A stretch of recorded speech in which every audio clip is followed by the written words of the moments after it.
ते मला जी आवडते तिला मी आवडत नाही आणि जिला मी आवडतो ती मला आवडत नाही. असं ते काय म्हणतात त्याला, दुनिया गोल आहे पण मेरे मी झोले. आम्ही जिथे शूट करत होतो त्या इलाक्यातून वाघ पण पास झाला होता, तिथे कुत्र्यांचा आवाज वगैरे होता. हा दिसतो तसा नाहीये आणि हा तर अवली आहे, अवली. नमस्कार, मी नितीन मोरे मराठी धमालमध्ये तुमचं सगळ्यांचं स्वागत करतोय. एक अशी प्रेम कहाणी किंवा एक अशी गोष्ट जी प्रत्येकाने त्याच्या शाळेच्या दिवसामध्ये केली, ते फक्त शाळेचा दिवस का कॉलेजमध्ये सुद्धा केली आणि त्याच गोष्टीवर त्याच प्रेम कहाणीवर आधारित एक सुंदर चित्रपट आपल्या भेटीला येतोय. दिल बेधुंद नावाचा. त्याच चित्रपटातली स्टारकास्ट आणि डायरेक्टर माझ्यासोबत आहेत. हंसराज, साक्षी, जयेश आणि आपले संतोष सर आहेत. कसं आहेत तुम्ही सगळे? आम्ही खूप मस्त आहोत. लगोलग आपण गप्पांना सुरुवात करूया. हंसराज, तुझा हा दुसरा चित्रपट आहे. तू याआधी सुद्धा चित्रपटामध्ये काम केलंयस. एक नवीन कन्सेप्ट, पण ही प्रत्येकाने आपल्या शाळेच्या आयुष्यामध्ये आणि कॉलेज लाईफमध्ये अनुभवलीच आहे.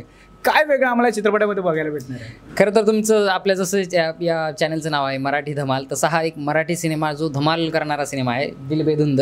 आणि यात वेगळं जर काही करायचं म्हटलं किंवा असायचं म्हटलं तर हा एक राज आहे जो फिल्मी कॅरेक्टर आहे एकदम, ज्याला शिक्षणाची जास्त काय आवड नसते आणि तोच त्याच्या ट्युशन टीचरच्या खूप प्रेमात पडतो. आणि पूर्ण नंतरची जी धमाल आहे ती हळूहळू गप्पांमध्ये आपण उलगडूच. साक्षी, तू काय सांगशील? माझ्या माहितीनुसार हा तुझा सुद्धा दुसरा का तिसरा चित्रपट आहे. हंसराज सोबतचं काम, संतोष सरांसोबतचं काम, जयेश सोबतचं काम सगळ्यात महत्त्वाचं. जयेश येणार मी. काय सांगशील, काय चित्रपट वेगळा आणि काय मला बघा? चित्रपट खरंच खूप वेगळा आहे आणि सगळ्यात ह्याच्यासोबत काम करायचा अनुभव माझा प्रथमच होता त्यावेळेस, पण खूप छान होता. आता अर्थातच आम्ही दुसरी मूवी पण सोबत करतोय, ती पण घेऊन आम्ही लवकरच तुमच्याकडे येऊ. म्हणजे आमच्या प्रेक्षकांना कळालं की दुसरी मूवी सुद्धा येते, दोघांची एक्सक्लुझिव्ह आहे. आणि जयेश बद्दल बोलायचं तर ॲज यू सगळ्यांनाच माहिती आहे, त्याचा स्वभाव इतका असा कॉमिक असल्यामुळे छान एंटरटेनमेंट होतं आणि खूप आम्हाला कधी बोरच झालं नाही तो असल्यामुळे. सेटवर असो किंवा आम्ही राहायलाही सोबतच होतो, तर खूप छान असं होतं. आणि संतोष सरांचं म्हणायचं गेलं तर सरांकडनं आम्हाला खूप शिकायला मिळालं. छान असं मार्गदर्शन त्यांचं लाभलं आम्हाला आणि एकदा सहजरित्या हा चित्रपट कधी पार पडला हे आम्हाला कळलं सुद्धा नाही. सो एकंदरीत अनुभव खूपच छान होता. आणि तुम्ही म्हणालात कसे आहात, तर सध्या आम्ही सगळे बेधुंद आहोत आणि तुम्ही सगळ्यांनी बेधुंद व्हायचं असेल तर 19 मेला नक्की आमचा चित्रपट बघावा. मी पुढे येतो एका अशा व्यक्तीकडे ना, बाई कल्ला आवरा, तू कल्ला केलाच ना, आता परत येतात. तुम्ही जर या मुलाला ओळखला असेल तर चांगलं, नाही तर तो त्याची ओळख सुद्धा सांगेल. जयेश, काय बोलतो बाई, कैसा तू? मी एकदम भारी आहे, पण आता दिल बेधुंद घेऊन आलोय मी. तर त्याच्यात मी साऊथचा लहेजा वापरला, मी साऊथ इंडियन दाखवलं त्याच्यात, पण माझं भाषा त्यात मराठीच आहे. फक्त त्यात जो लहेजा टोन दाखवलाय तो साऊथमध्ये आहे. तर एकदम भन्नाट कॅरेक्टर आहे, जे हंसराजचा एकदम जिगरी मित्र आहे, ज्याची ओळख एकदम डी गँगपर्यंत आहे, जे मॅडमना उचलून पण घरातून आणू शकेल एवढी त्याची ओळख आहे. तर त्याच्या आयुष्यात जे काही प्रॉब्लेम्स येतात त्याच्यासाठी माझ्याकडे 101 सॉल्युशन आहेत. मग ते काही असेल, मग ज्याने त्याच्या अंगलट येऊ देत, काय होऊ देत, त्याचा विचार मी नाही करत. बरोबर. पुढे आहे ते सगळे एंटरटेनमेंट तुम्हाला त्याच्यात बघायला मिळेल. संतोष, तुम्हाला मी असा प्रश्न विचारेन की तुमचा चित्रपट येतो दिल बेधुंद, एक नवीन स्टारकास्ट आहे, तुम्ही पहिल्यांदा सगळ्यांसोबत काम करताय. बेधुंद स्टारकास्ट आणि कल्ला करणारे स्टारकास्ट आहेत, त्यांच्यासोबतचं काम करण्याचा अनुभव कसा होता? कारण का आम्हाला माहिती आहे सेटवर भयंकर कल्ला झाला असेल. काय सांगाल त्याबद्दल? यांच्याबद्दल सांगायचं झालं असतं म्हणजे हे खूप अति, म्हणजे काय म्हणणार त्याच्या शब्द नाही आहेत माझ्याकडे. पण हे हंसराज, साक्षी, जयेश हे खूप चांगले आर्टिस्ट आहे, मॅच्युअर आर्टिस्ट आहे. आणि मला असं खूप असं म्हणजे यांच्यावर असा प्रयत्न नाही करावा लागला की एक्स्ट्रा ऑर्डिनरी. मी यांना जे कॅरेक्टर सांगितलं हे यांनी पटकन पकडलं आणि त्या अनुसारच त्यांनी काम केलं. खूप भन्नाट काम केलं आहे आणि तुम्हाला या तिघांची केमिस्ट्री बघायला खूप आवडेल. जयेश, तू असं बोलास की मी हंसराजचा खूप जवळचा मित्र आहे फिल्ममध्ये. फिल्मच्या नंतर कॅमेऱ्याच्या मागे तुमच्या तिघांची केमिस्ट्री कशी, मला ऐकायला खरंच आवडेल. कारण का हंसराज जसा दिसतो सोबत तसा तो बिलकुल नाही आहे, माहिती आहे. आणि जयेशचा जरी चेहरा एकदम बोळत झाला तरी जयेश सुद्धा तसा नाहीये. अच्छा, म्हणजे झालंय. साक्षी सोबत सुद्धा प्रँक्स वगैरे झाले असतील, मला ऐकायला आवडेल. काय तुमच्या दोघांची तुमच्या तिघांची केमिस्ट्री ऑफ कॅमेरा? आमची तशी केमिस्ट्री खूप भारी आहे. जसं आता तुम्ही फिल्ममध्ये पाहाल तसंच ऑफलाईन पण केमिस्ट्री आता तुम्ही लाईव्ह इंटरव्ह्यूमध्येच पाहिलं असेल. जाऊ दे, आता मी काय ऐकायलाच पाहिजे. मी सांगते तुम्हाला, इंटरव्ह्यू चालू होण्यापर्यंत चालू होतं ते, म्हणजे जयेश म्हटल्यावर विचारायलाच नको. आणि त्यात ह्या दोघांमध्ये मी एकटीच सापडते. त्याचे एक्स्ट्रा पैसे घेतलेत मी एंटरटेनमेंट करायचे. क्या बात आहे, म्हणजे काय पैसे घेतले, काय किस्से बाबा, आवडेल. आता तू स्वतः बोललाय तर खरं, आता तू सांग. ते असंच बोलत जातात. नाही, हे फक्त असंच बोला, कॅमेऱ्याच्या समोर असंच बोला. साक्षी, का किती त्रास दिलाय का? खूप. हा खरंच हा दिसतो तसा नाहीये आणि हा तर अवली आहे अवली, आणि मलाच प्रचंड त्रास दिलाय कारण की पूर्ण याच्यामध्ये एक ती होती आणि मी होती. तर आता तर ती नाहीये, पण आता मी प्रमोशन दरम्यान जे काही फिरतोय त्यामध्ये मीच एकटी सापडलेली आहे आणि हे दोघं मलाच खूपच त्रास देतात. तुम्ही प्लीज त्यांना काहीतरी सांगा. त्यालाच तर मजा येते. हंसराज काय सांगशील तुमच्या तिघांची ऑफ कॅमेरा कशी केमिस्ट्री काय? आमची जी काही केमिस्ट्री आहे तर तिला एकतर शब्द नाही आहेत, कारण की आम्ही प्रत्येकाच्या बर्थडेला आम्ही एकत्र येतो. आता 12 तारखेला माझा बर्थडे, हा घरी मुक्कामीच असणार आहे जयेश, त्यामुळे जे काय त्याचा प्लॅन चालू आहे त्याचा आणि साक्षीचं मिळून तर मला कदाचित संपूर्णच टाकतील 12 तारखेला. खूप म्हणजे धमाल मस्ती सगळी असते आमची. तर तुम्हाला तसं सांगायला गेलं तर जिथे आमचं शूट झालं तो नागझिरा अभयारण्याच्या जवळचा भाग होता साकोली. तर ना तिथे बाजूला सगळी वाघांची दहशत पण होती आणि त्याच्यामध्ये आमची ही एकदम एंटरटेनिंग कॉमेडी आणि सगळे इमोशन्सने भरलेली कन्सेप्ट पण होती. त्यात आमची धिंगाण मस्ती पण असायची. पण पहाट झाली की आम्ही ना एकदा एक पहिल्या दिवशी आम्ही फिरायला गेलो, आम्हाला काही कल्पनाच नव्हती आणि जसं कळलं तिथे वाघ वगैरे असतात आसपास, सगळेच्या सगळे आतमध्ये नाही का, बाहेर कोणीच पडलं नाही. आणि नंतर शूटला पण आम्ही असे वाघासोबतचे म्हणजे वाघाच्या सोबतचे म्हणू शकत नाही, वाघासोबत नाही आपण कधी रेस नाही करू शकत. तर वाघ हा म्हणजे त्या आम्ही जिथे शूट करत होतो त्या इलाक्यातून वाघ पण पास झाला होता, तिथे कुत्र्यांचा आवाज वगैरे होता, असं पण गोष्टी झाल्या होत्या.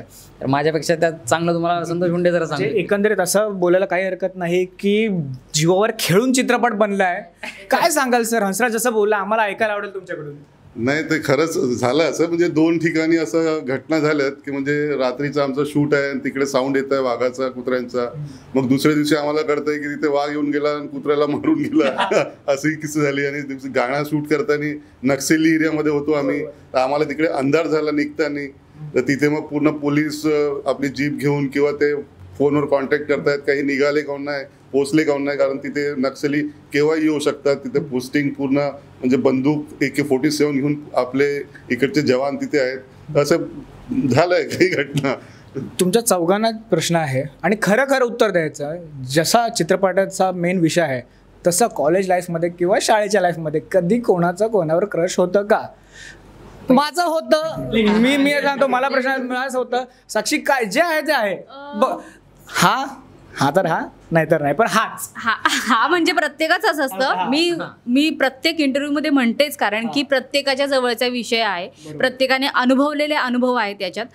तर मी याला नकार देणार नाही. नक्कीच होतं, पण ते असं काही सफल झालं नाही. ते त्यावेळेसचं प्रेम जसं याचं होतं तशाच पद्धतीचं होतं. आता जयेश बोला की आम्हाला तो सांगितलं. जयेश काय सांगशील तुझ्याबद्दल? माझ्या आयुष्यात अशा खूप आल्या जे मला सगळ्याच आवडतात, पण त्यांना मी आवडत नाही ती वेगळी गोष्ट. पण आता आवडायला लागलास की नाही? आता क्रायटेरिया चेंज झालाय की नाही? झालाच असेल. झाला आहे, पण त्याच्यात वेगळं पण असतं ना. म्हणजे प्रत्येकाची एक लव्ह स्टोरी वेगळी असते. मला जी आवडते तिला मी आवडत नाही आणि जिला मी आवडतो ती मला आवडत नाही. असं ते काय म्हणतात त्याला, दुनिया गोल आहे पण मेरे मी झोले. काय सांगशील? खरं सांग, उत्तर दे. तसं खरं सांगायला गेलं तर प्रेमाच्या पुस्तकावर अजून कोणाचं नाव लिहिलेलं नाहीये. अरे बापरे. तर मग जरा आणखी थोडा काळ जाईल, पण मी पण वाट पाहतो जरा एक्साइटेड. लिहिलं होतं पेन्सिलने.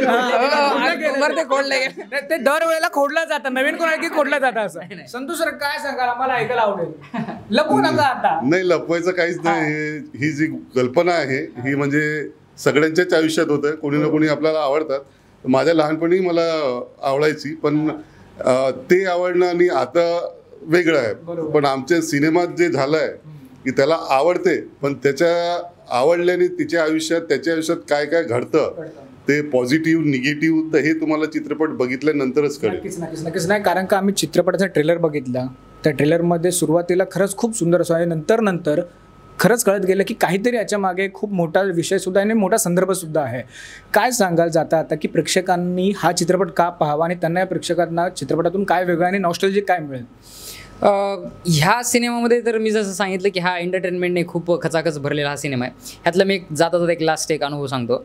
एक या सिनेमामध्ये असं कॅरेक्टर आहे की ना ज्याच्यासाठी खूप ऑडिशन झाले की ते ना पाहिजे तसं मिळतच नव्हतं असं. आणि बसल्या काय केले की आमचे जे प्रोड्युसर होते की शिवम पाटील सर आणि रायटर आहेत गुड्डू देवगण आणि हा जयेश सर होतात समजा असं पिन करायला समजा. तर मग काय झालं की ना ह्यांनी पुढे घालून ना डिरेक्टर सरांनाच असंच पिन केले आणि म्हणले की सर हे कॅरेक्टर जरा तुम्ही सांगा नाही का आपल्या अशा पद्धतीने आपण बघूया कोणीतरी. असं करता करता करता असं काय केलं की ना डिरेक्टर सरांनाच त्या कॅरेक्टरसाठी फायनल केलं. कारण की ना सरांच्या आवाजामध्ये एक ती वेगळा बेस आहे आणि ते कॅरेक्टर खूपच पर्सनॅलिटी पण तशी पाहिजे होती. तर त्यासाठी ह्या सगळ्यांनी कन्व्हिन्स करून डिरेक्टर सरांना ऑन कॅमेरा आणलं आणि त्यांनी पण ते कॅरेक्टर तुम्हाला पाहायला मिळेल. जरा खूपच वेगळे कॅरेक्टर आहे ते, ट्रेलरमध्ये पाहिला असेल. तू काय सांगशील प्रेक्षकांना, काय वेगळ्या चित्रपटातून बघायला? चित्रपटात संमिश्र भावनांचा असलेला हा चित्रपट आहे. धमाल तर अर्थात जशी इथे बघताय तशी ती तिथे सुद्धा आहे. प्रेम पण आहे, रोमांस आहे आणि एक इमोशनल अँगल पण त्याला आहे. असा सर्व संमिश्र भावना असलेला हा चित्रपट आहे. आणि जसं चित्रपटगृहातून जाताना घरी काहीतरी मनामध्ये प्रत्येकाच्या अशी कुठेतरी एक सलग असेलच, कुठेतरी एक भावना ते घेऊन जाणार आहे. तर ती भावना खरंच खूप सुखावं असेल असं मला वाटतं. तर नक्की तो चित्रपट तुम्ही बघा. जेस मी तुझ्याकडे येतो, मला सर तुम्ही सांगा की काय प्रेक्षकांना नवीन आणि वेगळं बघायला मिळेल? नवीन आणि वेगळं म्हणजे सगळेच म्हणतात की मी जे स्टोरी आणली किंवा मी जे डायरेक्ट केलं आहे नवीनच आहे, एक वेगळा कॉन्सेप्ट आहे. पण मी म्हणेल की हा नक्की वेगळा आहे. वेगळा नाही, हा एकदमच वेगळा आहे. कारण हे तुम्ही याच्या आधी कधी अनुभवलंही नसेल. हा एक वेगळा कॉन्सेप्ट आहे, एक वेगळी थॉट आहे. आणि चित्रपट बघितल्यानंतर तुम्ही जेव्हा थिएटरमधून निघाल तर तुमच्या डोक्यात काहीतरी अशी भावना राहील जे तुम्हाला विचार करायला भाग पाडेल की हा बरोबर आहे की ही बरोबर आहे, काय व्हायला पाहिजे आणि काय परिस्थिती बरोबर आहे. एक म्हणजे तुम्हाला एक विचार करायला भाग पडेल. तर असा हा एक वेगळा कॉन्सेप्ट आहे आणि मी सगळ्यांना तेच सांगेल. पुन्हा 19 मेला येत आहे तर नक्की बघा. जस्ट तू काय सांगशील? आणि भाई आपल्या साऊथच्या शैलीमध्ये मला ऐकायला खरंच आवडेल. नाही, साऊथचा मी डायलॉग मारतो, मी नॉर्मली सांगतो. फिल्म खरं तर दिल बेधुंद करणार आहे. एक आपण विशिष्ट वयात आपण काही चुकीचे डिसिजन घेतो किंवा काही परिस्थितीनुसार त्या घडून जातात. म्हणजे डिसिजन घेत नाही आपण, ते होऊन जातात. तर त्या आपल्याला गोष्टी भाग पाडतात की आपण कुठेतरी चुकतोय का किंवा नाही चुकत आहे. आता त्या वयात आपण काय केलं पाहिजे नक्की हे तुम्हाला फिल्ममधून कळेलच. आणि फिल्ममधून सामाजिक संदेश नाही आहे, तर फुल्ली फिल्म एंटरटेनमेंट आहे आणि लोकांना तेच पाहिजे आणि तेच आम्ही घेऊन आलेलो आहोत. तर एक डायलॉग मारतो, माझ्या डोक्यात एक आयडिया आहे, जब घी सीधी उंगली से ना निकले तो उंगली को टेढ़ी मत करो, घी को गरम करो, घी अपने आप निकल आएगा. मस्त मस्त सुंदर. खरंच खूप मजा आली तुमच्या सगळ्यांसोबत बोलताना. आणि पुन्हा एकदा तुमच्या सगळ्यांचं अभिनंदन आणि ऑल द व्हेरी बेस्ट तुमच्या नवीन प्रोजेक्टसाठी. थँक्यू.